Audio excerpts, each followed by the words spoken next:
नमस्कार दोस्तों, स्वागत है आपका वी इलेक्ट्रीफाइडर में। इस वीडियो में हम बात करने वाले हैं वैक्यूम सर्किट ब्रेकर के बारे में, जिसको हम वीसीबी भी बोलते हैं। वीसीबी ये मेनली हमारा एसटी सेक्शन के लिए यूज़ किया जाता है। अप टू 66 केवी तक यूज़ किया जाता है और कहीं कहीं पे ये 110 केवी में भी यूज़ होता है। तो ये कुछ इस तरह से दिखाई देता है जैसा मैंने ये दिखा रखा। तो ये वाला जो है ये हर एक यूनिट है, ये सिंगल फेज यूनिट है। तीनों फेज के लिए सिंगल फेज यूनिट है। तो टोटल ये 3 फेज का ब्रेकर हो गया। थोड़ा मैं दूसरा तरह से दिखाऊं तो ये देखिए, ये वाला जो है ये इसका आउटगोइंग हो गया, ये वाला जो पार्ट हो गया इसका इनकमिंग हो गया, और ये वाला जो है ये है आपका वैक्यूम बॉटल, या इसको बोला जाता है वैक्यूम इंटरप्टर क्योंकि ये ब्रेकर इंटरप्शन का काम करता है, इसलिए इसको वैक्यूम इंटरप्टर या फिर वीआई बॉटल बोला जाता है। ये मेनली हमारा एसटी में यूज होता है। और इसके अंदर हम vacuum as a dielectric medium use करते हैं। अब वैक्यूम क्या है, वैक्यूम की डाइलेक्ट्रिक स्ट्रेंथ बहुत ही ज़्यादा अच्छी होती है, क्योंकि जब वैक्यूम बन गया तो वहाँ पे कोई भी चीज़ है ही नहीं। अब कोई भी चीज़ नहीं तो वहाँ पे कंडक्शन का चांसेस बहुत ही कम हो गया, क्योंकि वैक्यूम अब कंडक्शन कहाँ होगा जहाँ पे फ्री इलेक्ट्रॉन्स हो गया। अब वैक्यूम में तो कुछ फ्री इलेक्ट्रॉन्स ही नहीं, तो कंडक्शन का चांसेस बहुत कम है।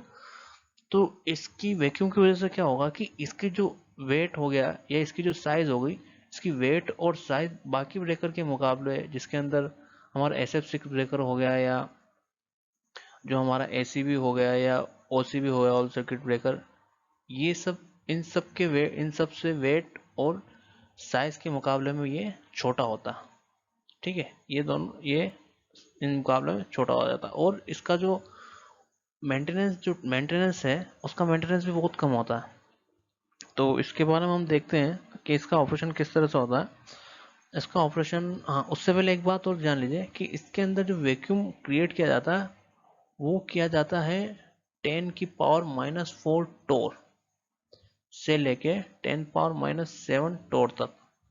ये आपकी कितने केवी रेटिंग का है उसके अकॉर्डिंग इसका वैक्यूम रखा जाता है, इसका वैक्यूम इस तरह से क्रिएट किया जाता है। तो अभी इसके बाद हम देख लेते हैं कि इसका वर्किंग किस तरह से होता है। देखिए यहाँ पे जो मैंने आपको उधर वैक्यूम बॉटल दिखाया, वैक्यूम इंटरप्टर बॉटल, उसका डायग्राम है। ये आपका टॉप वाला जो है आपका ये है फिक्स्ड कॉन्टैक्ट, जो मैंने यहाँ पे लिखा है। ये जो बॉटम वाला है ये आपका रहेगा मूविंग कॉन्टैक्ट। ठीक है, ये बॉटम वाले से नीचे जो ये है ये मैकेनिकल, जो आपका ऑपरेशन के लिए ऑपरेटिंग मैकेनिज्म जो हो रहता है आपका स्प्रिंग, और जिसके साथ जो भी आपका ऑपरेटिंग मैकेनिज्म, वैसे इसके साथ मैक्सिमम स्प्रिंग ही रहता है। तो स्प्रिंग मैकेनिज्म रहता है। स्प्रिंग मैकेनिज्म क्यों रहता है, क्योंकि वो सबसे फास्ट है। इसका जो टाइमिंग होता है वो उसका जो टाइमिंग होता है बहुत ही कम होता है। मतलब जितने भी ब्रेकर हमारा SF6 OCB वगैरह सब मिला के उन सबसे कहीं कम इसका टाइम, मतलब सबसे फास्ट ऑपरेशन इसका होता है PCB का।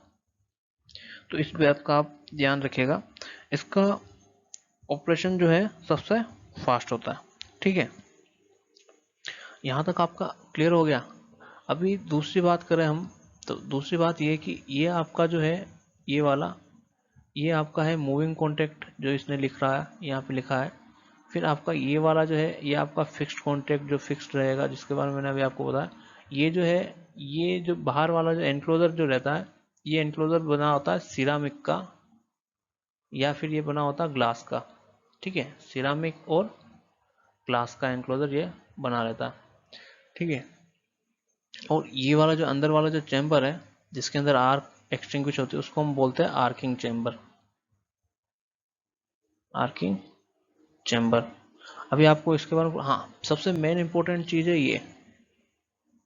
ये होता है आपका बिलो, जो वैक्यूम भी बना के रखता है, और जो मूविंग कॉन्टैक्ट होता है उसको मूवमेंट से, जो हमारा वैक्यूम है वहाँ से वैक्यूम खत्म नहीं होना चाहिए, क्योंकि मूवमेंट के वहाँ से वैक्यूम के लीकेज होने का, वैक्यूम का खत्म होने का चांसेस रहता है। तो ये बिलो यहाँ पे लगाया जाता है ताकि इसका वैक्यूम बना रहे इसके मूवमेंट पे भी। तो इस तरह से इसका ये सारे पार्ट्स होते हैं। अभी हम देखते हैं कि इसका ऑपरेशन कैसा होता है। देखिए इसका ऑपरेशन एकदम सिंपल है। जैसे ही अब नॉर्मल कंडीशन आएगी तो क्या होगा, आपका जो मूविंग पार्ट है वो डिस्प्लेस होगा, वो नीचे की तरफ मूव करेगा। ठीक है, ये नीचे की तरफ मूव करेगा तो क्या होगा, आपका जो कॉन्टैक्ट्स है, जो आपके कॉन्टैक्ट्स है, तो कॉन्टैक्ट्स के ऊपर जो कॉन्टैक्ट का जब सेपरेशन होगा तो क्या होगा कि ये पहले कॉन्टैक्ट जो थे वो करंट कैरिंग कॉन्टैक्ट थे, तो उसकी वजह से क्या होगा, जैसे ये सेपरेशन होगा तो यहाँ पे मेटल वेपर की वजह से जो इलेक्ट्रॉन्स और पॉजिटिव मेटल आयंस है वो यहाँ पे स्पेस को फिल कर देंगे। ठीक है, क्योंकि इनका कॉन्टैक्ट का सेपरेशन हुआ, तो सेपरेशन होने से क्या होगा कि जो मेटल रहेगा वो वेपराइज हो जाएगा। वो वेपराइज होने से क्या होगा, आपके जो इलेक्ट्रॉन्स और पॉजिटिव आयंस यहाँ से रिलीज होंगे। ये रिलीज होने से क्या होगा कि आपका आर्किंग बनेगा। ठीक है, अब क्योंकि यहाँ पे वैक्यूम है प्लस यहाँ पे आपका जो ऑपरेशन टाइम है वो बहुत कम है, तो वैक्यूम और ऑपरेशन टाइम होने की वजह से क्या होगा, इसका जो डाइलेक्ट्रिक स्ट्रेंथ है वो सबसे ज़्यादा है। उसकी वजह से क्या होगा कि ये जो आपके इलेक्ट्रॉन्स और ये पॉजिटिव आयंस जो बना है वो जल्दी से डिस्पर्स हो जाएंगे, जल्दी से ख़त्म हो जाएंगे, तो उसकी वजह से आपका आर्क का एक्सटेंशन जल्दी हो जाएगा। और ये फर्स्ट हाफ साइकिल में ही इसका एक्सटेंशन हो जाएगा, मतलब फर्स्ट हाफ साइकिल में ही इसका एक्सटेंशन हो जाएगा। तो इस तरह से इसका जो आर्क का एक्सटेंशन है वो बहुत ही सिंपल है। तो आई होप आपको ये पूरा क्लियर हो गया कि इसका आर्क का एक्सटेंशन किस तरह से होता है, और ये वैक्यूम बॉटल जो होती है वो क्या होती है।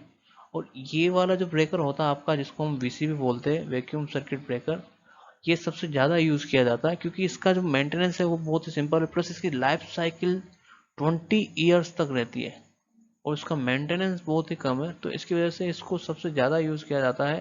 प्लस ये स्पेस भी सबसे कम लेता है क्योंकि इसका साइज़ छोटा होता है, इसका वेट बाकी ब्रेकर के मुकाबले कम रहता है, तो ये स्पेस भी कम लेता है, इसका साइज़ भी छोटा होता है, इसका वेट भी कम होता है। तो ये सारे बेनिफिट्स की वजह से इसको सबसे ज़्यादा यूज़ किया जाता है अप टू 66 केवी तक वोल्टेज के लिए। तो आई होप आपको ये वीडियो पसंद आया। तो अगर आपको ये वीडियो पसंद आया तो इस वीडियो को लाइक करें, शेयर करें और हमारे चैनल को सब्सक्राइब करें ताकि और भी ऐसे वीडियो आपको मिलते रहे।